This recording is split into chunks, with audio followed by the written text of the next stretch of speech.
Cette émission est conçue et réalisée par des membres de la communauté avec l'aide de Télé-Cogeco.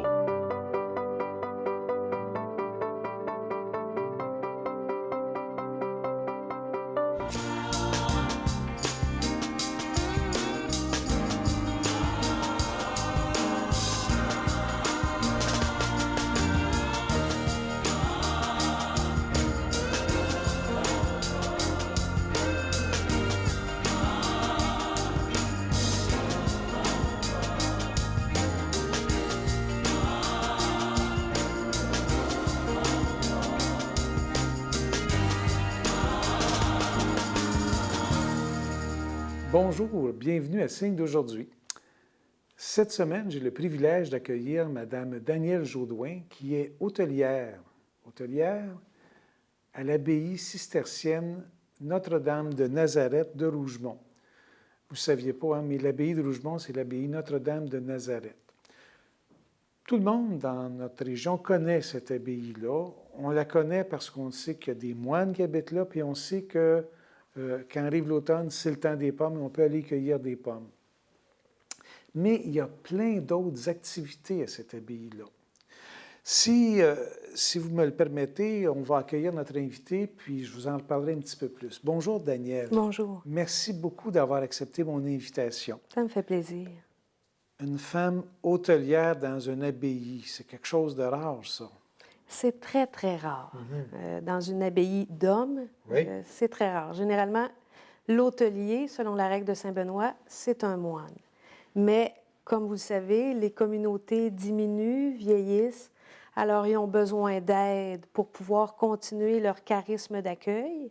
Alors, ils s'ouvrent tranquillement, pas vite, à l'apport des laïcs. Et c'est comme ça que je suis devenue leur hôtelière pour accueillir. Je suis hôtelière pour les moines. Donc, je fais leur travail pour eux. Et puis...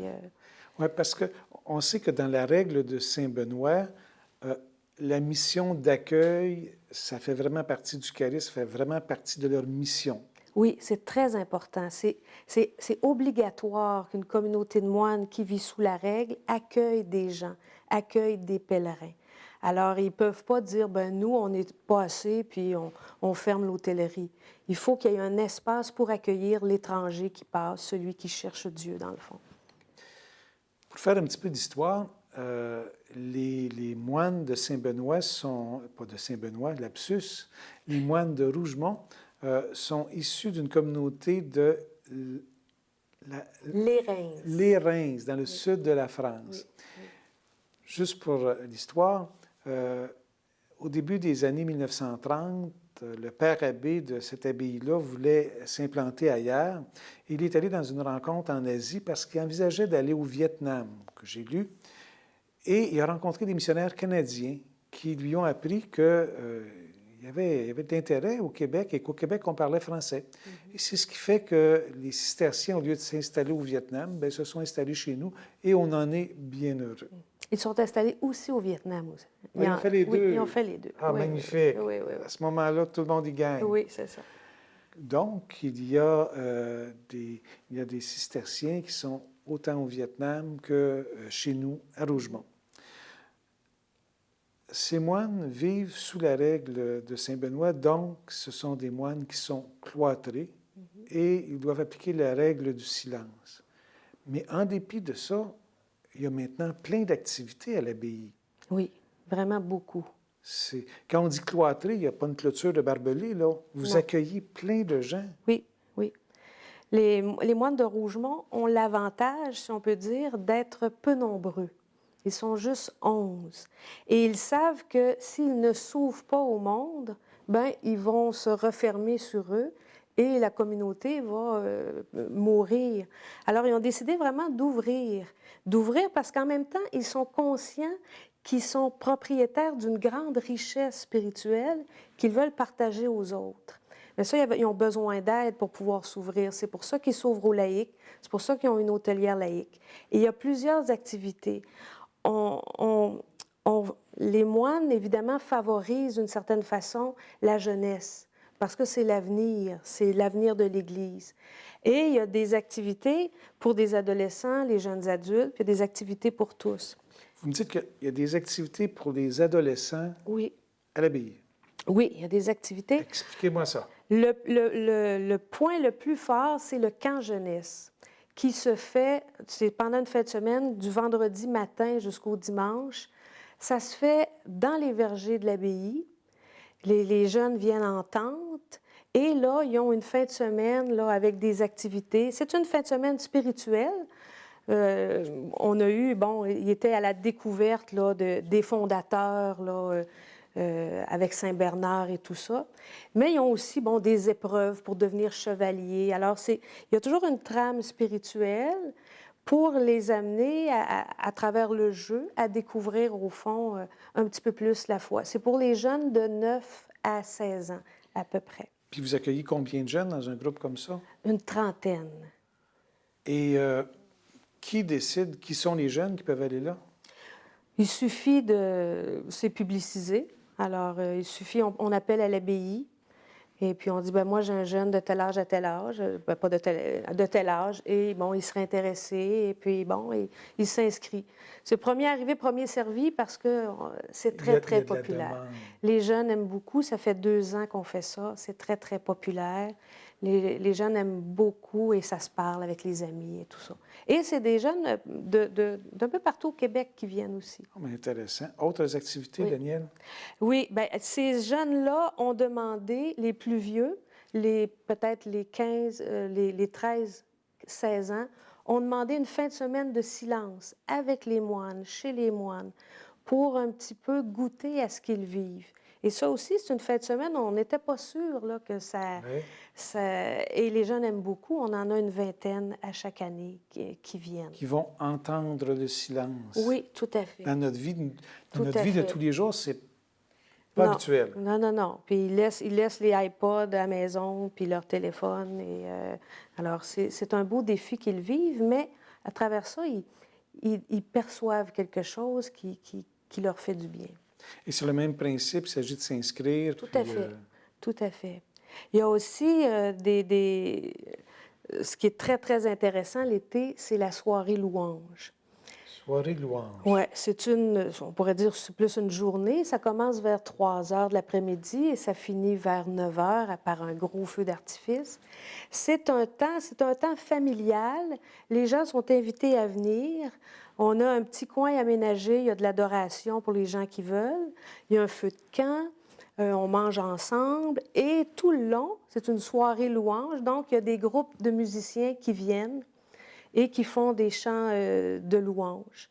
Et les gens participent à ça. C'est une soirée qui est très conviviale. Les gens peuvent se parler, faire des échanges entre les familles. Les enfants courent ensemble. Et il y a toute cette partie spirituelle. Les moines sont là, les moines chantent aussi.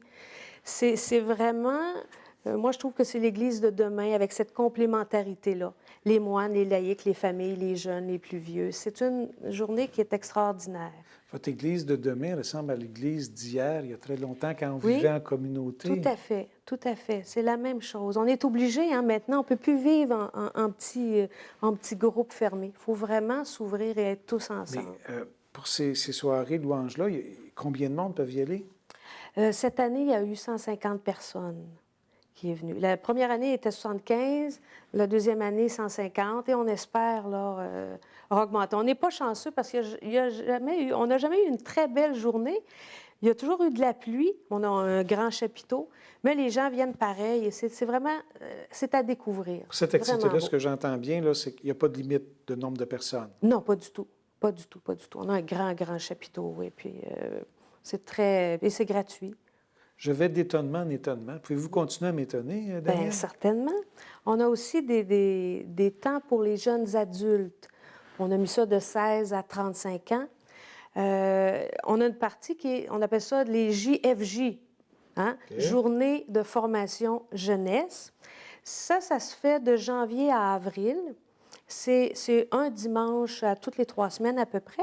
Et c'est un moine qui donne un enseignement aux jeunes sur les sujets de la foi là, de base pour les aider, au fond, ça va être eux autres les évangélisateurs de demain.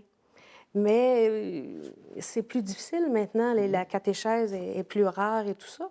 Alors, là, c'est vraiment un moine qui donne un bon enseignement, c'est vraiment bien, ça part de leurs préoccupations aussi, ça leur permet de baser leur foi sur du solide. C'est des belles journées aussi. Quand vous dites un enseignement de base, ce n'est pas un cours de théologie, là? Non, ce n'est pas un cours de théologie. Vraiment de base? De base, oui. Mais ça peut être, bon, sur l'histoire de l'Église, mais c'est vraiment adapté là, pour les jeunes. L'histoire de l'Église, on a parlé de la gnose aussi. Là, cette année, ça va être des questions, bon, est-ce que Dieu souffre? Pourquoi la souffrance? Des questions qu'on se pose, tout le monde se pose. Hein? Absolument. Les jeunes sont chanceux d'avoir ces journées-là, mais il y en aurait des plus âgés qui voudraient y aller aussi. Je vous écoute, moi, je dépasse un petit peu 35 ans, là. Oui, c'est ça. À peine. C'est ça. Et pour les jeunes adultes aussi, 3 fois par année, on fait aussi des retraites pour jeunes adultes qui sont adaptées pour eux et et c'est tous les moines qui viennent entretenir les jeunes, donner un enseignement ou faire une activité. C'est pas juste là, un prédicateur qui parle à des jeunes, c'est vraiment une vie au fond. Les jeunes apprennent à prier avec les moines, à les côtoyer, à être là pour la liturgie. Une vraie retraite comme il y avait autrefois, là. Bien, vous n'avez pas connu ça autrefois, je ne sais pas là, ce qui se passait autrefois, mais c'est... Ça dure 3 jours? Oui, 3 jours, du vendredi soir au dimanche midi. Et c'est une population de quel âge à quel âge? 16 à 35 ans. OK. Parce que ça vient au fond, les moines ont fait ce qu'ils appellent la chambre haute. C'est une partie de leur monastère qu'ils ont aménagée pour accueillir des jeunes. Puis pas juste des gars. C'est pour les gars et les filles. Les filles ne dorment pas là, dorment à part. Et il y a un moine qui vit avec eux. C'est pour permettre à des jeunes qui veulent réfléchir un petit peu sur leur foi ou sur qu'est-ce que moi je veux faire dans la vie. Se prendre un temps de s'arrêter. Ils vont à la chambre haute. Il y a un moine qui les accompagne. Ils peuvent faire de la musique ensemble, ils font de l'art, ils participent à la prière des moines et ça leur permet de goûter, au fond, parce qu'une communauté cloîtrée, c'est une communauté qui, en principe, serait fermée. Mais là, il y a de l'ouverture. Mais là, il y a de l'ouverture et la chambre haute permet ça. Daniel, tout ce que vous me dites, c'est pour des gens un peu plus jeunes. Pour les vieux monsieur de mon âge, là, avez-vous quelque chose à m'offrir? Bien, certainement. Il y a les mercredis de l'abbaye. Les mercredis de l'abbaye, c'est pour les jeunes aussi. Okay. Hein? Mais c'est pour tous. Et dépendamment des soirées, les mercredis de l'abbaye, c'est les beaux mercredis d'été. Hein? Bon, c'est à peu près de mai à octobre, là, quand il fait encore beau, là, quand il n'y a pas de neige. Et c'est une soirée, c'est de 7 à 8. Et ça peut être différentes choses. Ça peut être un concert d'orgue, ça peut être une conférence... ou des témoignages. Je sais pertinemment, pour avoir regardé, sur le site Internet, on a vraiment toutes les explications requises concernant toutes les activités. Oui. J'ai été vraiment impressionné par votre présentation. Je ne me figurais pas que ça pouvait être aussi ouvert, cette abbaye-là. Je sais que par le site Internet, qu'il y a l'heure des liturgies, et vous m'avez dit qu'on peut assister à ces liturgies-là. Oui. L'Église abbatiale, elle est ouverte. Elle est toujours ouverte, toujours ouverte. Avant de nous quitter, Daniel, vous savez, on est une émission de spiritualité. Avez-vous pensé à quelque chose qu'on pourrait offrir à nos téléspectateurs pour qu'ils puissent réfléchir cette semaine? Bien, moi, j'aimerais vous laisser avec une parole de Jean de Fort, qui est un saint cistercien, qui disait « Parce que j'aime Jésus, je désire passionnément le faire aimer de tous. » Et moi, ce que je vis à l'abbaye avec les moines, c'est ce que les moines tentent de nous partager. Et c'est au fond, c'est ce que j'ai le goût de partager avec tous les auditeurs pour qu'on ait le goût, nous autres aussi, de passionnément de faire aimer Jésus. Merci beaucoup, Daniel. Oui, ça me fait plaisir. Alors, si vous avez bien compris le message de Daniel, on est plusieurs à aimer Jésus, on a une mission pour cette semaine. Je vous remercie beaucoup et à la prochaine.